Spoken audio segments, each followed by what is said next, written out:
So are Indian Motorcycles about to hammer home that final nail in the coffin that houses Harley Davidson? Let's get into it. Hello, welcome to RevelatorAlf. I hope you're well. If you like what I do here, don't forget to like and share the video, subscribe to the channel, and hit the notifications bell for all future videos. So I'm away from the studio and the road again. I'm in the office, but I thought I'd bring this video because I noticed on some of my comments and also some other videos that I've seen, there's been the anti-Harley Davidson reaction, this backlash, and a lot of people saying that they're going to go over to Indian.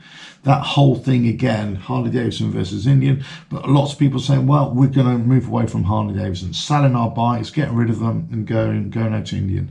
In fact, lots of Indian dealerships have been quoting saying, look, we've had so many people, a lot of foot traffic coming in from Harley Davidson riders saying that they want to trade in their bikes and they're just too many bikes to trade in. They can sell the Indians, but they just can't take the Harleys in trade, or certainly not for the prices, the values that the people want. They're going to have to do them a lot less. So that means that there's a downward pressure on the resale values of Harley Davidsons as well. So does this mean that Indian can capitalize on Harley Davidson's woes? Well, there's no doubt they're going to pick up a bit of business. There is no doubt that people who are alienated by Harley Davidson are going to go to Indian. But let's face it, they're a like-for-like company, really. Their kind of policies are going to be much of a muchness. You know, Harley Davidson have had this whole DEI issue called out.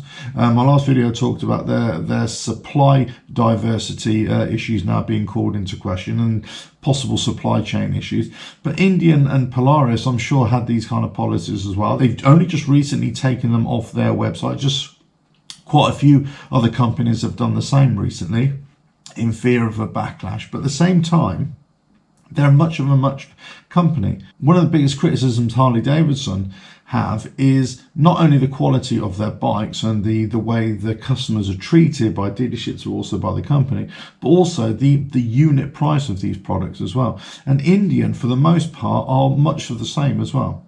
So what are the real options for anybody who wants to leave Harley Davidson?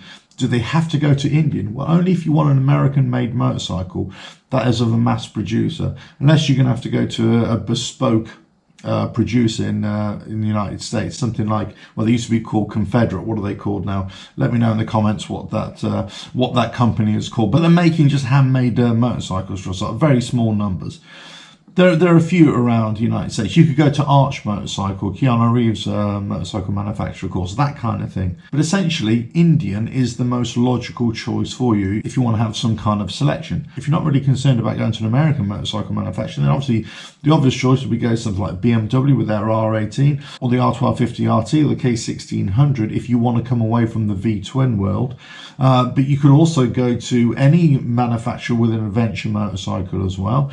If you go to Honda with their Goldwing, it'd be interesting if Triumph ever try and jump on this little episode that Harley Davidson have, and whether they would come out with a big retro tourer as well, something like they used to have the Triumph Thunderbird or something like that with the Storm. Go back to something like that, a parallel twin with bags on it and with a big fairing on it, like a bagger touring bike. It'd be interesting if they ever did that. I doubt that they would, but it'd be interesting. But I can't see Indian making that much ground on Harley Davidson right now, because a lot of the problems that people are facing is based on price and based on just affordability. And if you can't afford a Harley Davidson, you're not going to be able to afford an Indian as well. You know, especially for those touring type motorcycles. So you'd have to go into the second-hand market, the used bike market.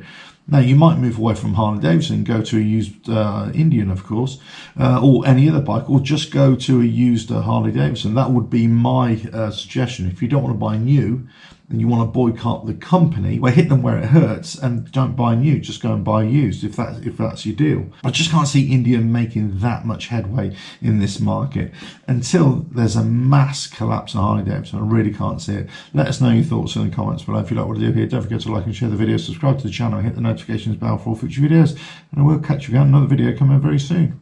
Maybe back in the studio, maybe on the road. Who knows? Catch you again. Bye now.